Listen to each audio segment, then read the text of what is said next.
Welcome to Beyond the Brink. I'm Peter, and here we delve into the stories of those who've brushed shoulders with the edge of eternity. Your engagement matters. Leave a like, share your thoughts in the comments, and don't forget to subscribe. Every interaction fuels our journey, and I personally respond to each comment. Thank you for joining us on this extraordinary exploration. Now, let's get into today's true story. I experienced my NDE as a 19-year-old university student during a particularly strenuous and exam-laden part of the semester. I had been stressing and studying and had neglected to eat or sleep much that week. I was outside one night with my boyfriend of the time and another friend to unwind and take a break from the books. We were having a pleasant and commonplace chat between us. We had smoked a bit of marijuana, which was something for which I had quite a tolerance, and had smoked a few cigarettes. I used both of these substances on a frequent basis, with no negative effects. But that night, I suppose, due to the combination of mental and physical stress with the substances, I suddenly began to feel very faint. In a whirlwind, I felt my blood pressure plummet, and my vision began to be interposed with black dots ringed around the edges by a sickly green. I was leaning against a car beside my boyfriend and tried to reach out for him and call his name, but I was unable to at that point. As the black dots multiplied and filled my vision, I knew that I was going down. There was an intense buzzing in my ears. This was my first time fainting, and the impression I had was like film running through a projector, which has ignited and started to be eaten away at spots, finally to be consumed by darkness. All was perfectly black and quiet at this point. I had no awareness of my body and felt nothing. It was all just blank and silent. No thoughts, just blackness. Very soon after, I suddenly found myself in the middle back seat of a car. There were 4 other people in the car, one in each of the other seats. This phase of my experience is hazy.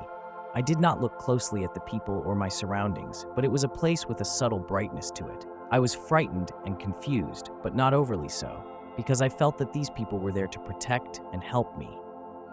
I am an only child, but I felt as if these people were my 4 brothers, people I had known my whole life. I have the notion that they were all male and a little bit older than I was at that point in my life. I was aware that they were communicating amongst themselves, debating on where to take me. I did not perceive the specifics of their conversation. I just caught the general gist. I trusted their judgment and kept quiet. I did not have to wait long for them to make their decision. Next thing I know, I was barreling down a pristine white enamel canyon at breakneck speed, wind whooshing through my ears. I first thought that I was riding on the back of a brilliantly colored bird as I found my vantage point to be right above it. It was white, with a very faint tinge of lavender, and its feathers were swirling with moving iridescence. Everything, including the bird, emanated a pure, otherworldly white light. It was all etched in sharp, clear colors. It was the most beautiful place I have ever seen. There were stately green trees growing up from the canyon floor, and a small, crystalline stream ran through it. The bird lowered its flight to tree level and was weaving in and out of the tall trees, going faster than I have ever felt myself move. I worried that the bird might accidentally connect with one of these trees, pummeling us both. At this point, I realized that I was the one controlling the bird's actions. I actually was the bird. My vantage point switched to the eyes of the bird itself. I confidently navigated between the trees, right, left, right, as if it were second nature. I knew at this point that there was somewhere I had to go, that it was the most important thing I have ever had to do. I somehow knew that at the end of that canyon, toward which I was straining with my every fiber, lay perfect bliss, love, and acceptance. I've never wanted something so much as I wanted to reach my destination in that place. Faster! Faster! A voice started to call me from behind. I ignored it. It persisted and eventually started grabbing at me. I was supremely annoyed that anyone would think to bother me at this, the most important moment of my life. In a fury and physically sickened by the interruption, it seems that I momentarily glanced back, as if to say, "What? Go away!" That's when I woke up in my old body, in my old life. It felt like someone had hung the shabby, moth-eaten drapery of reality around me again, blocking that beautiful place from my sight. I was profoundly dejected. I had been so damned close. As I lay on the cement, head throbbing, gut churning, I couldn't help but think that I had been dropped back into the dream world. This place, this reality, seemed so much foggier and darker than the other place, so much less real. I was informed at this point that I had fainted, took a pretty good hit to the head on the pavement, remained unconscious for a time, then had a seizure. I had perfect recall of the reality that I had experienced and spilled it out enthusiastically to somewhat uninterested ears. I think it is pertinent to note that my NDE timeline seems to match up with what happened to my body in the physical world. Namely, I was in the car while passed out cold and was flying through the canyon during the syncope. The actual timing of these events seems to line up, about 2 minutes out cold in the car and 1 minute seizing flying. In any case, my disillusionment with reality did not last long at all, maybe a day or two. More than anything, I felt a profound gratitude for being shown something which most people are not permitted to see in this lifetime. It has given me a bolstering sense of confidence that the universe is good and that it is constantly ready to take us up in its embrace of perfect love. We are not alone, and there is no reason to fear death, as it is not an ending, but a beginning. I think about and draw strength from my NDE every day.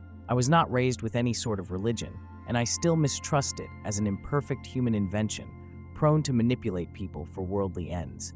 But if it brings you comfort and peace, go for it.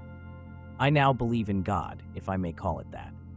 God, for me, is the gentle light which imbues everything with being and which loves us all. I think that if such a thing as hell exists, it must be your own conscience temporarily making you suffer for your misdeeds, because the light that I felt had no taint of judgment. My very personal experience of and relationship with this light brings me untold comfort and motivates me to do good in this world. I feel more empathetic with others than before, and less judgmental. I realize, now more than ever, that kindness and helping others is a direct manifestation of the light, and the best we can do in this world is to multiply the incandescence of God here on earth. It feeds our soul and the souls of others. Why else would we be here, in this flimsy and imperfect place? Suffering exists to give us a chance to overcome and to grow. To create something beautiful out of something ugly is the ultimate gratification. A few comments on my health related to my NDE. I suffered from periodic migraine headaches before the incident, but have not had one since then, almost 13 years ago now. I had never had a seizure before the event and have not had one since.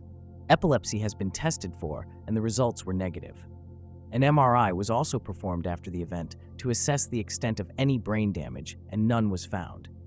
I am afraid of having a repeat fainting episode, and I have the feeling that I could just fly out of my body at any time.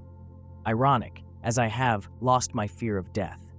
I guess pain and suffering still scare me. This is a source of anxiety, but one that I have learned to dampen. I seem to be more sensitive to loud noises and pharmaceuticals than before, and have lost interest in certain superficial things like popular television and the accumulation of material possessions. I continue to struggle with lifelong self-esteem issues, but I feel that I am finally beginning to come to terms with them, not in any small way, because of my NDE and the insights that it has given me. Insights which seem to become even more powerful as the years go by. As a last thought, I do not doubt that the details of my experience were specific to me. This is not to say that it was unreal, rather that we embellish, or someone else embellishes this experience for us, to be as personally salient and comforting as possible. For me, being a passive passenger in the car was relevant because I had not yet learned to drive at that point in my life and struggled with self-esteem issues. The age and gender of my helpers would represent the demographic in whom I could have trust and confidence at that point in my life. Also, more helpers equal more confidence, which I was seriously lacking at the time. The bird can be seen as a stylized version of my cherished pet parakeet that had died about 1 year before the event. Taking control of the flight of the bird is an affirmation of ability and self-worth, which I have struggled with in my day-to-day life. The trees were deciduous species similar to those native to my birthplace. I have always been fascinated with streams and creeks and would haunt these places as a child, The white enamel canyon resembles the edges of the bathtub that we had in our house when I was growing up. Notwithstanding all of these personalizations, certain elements of my experience resonate with the NDEs that multitudes of other people have had. So it seems to me that the pitch is essentially the same in most cases, but the details are specific to the person having the experience. The universe without matter exists and is malleable to our thoughts. Not only is it more real than this contrived world, but more magnificent.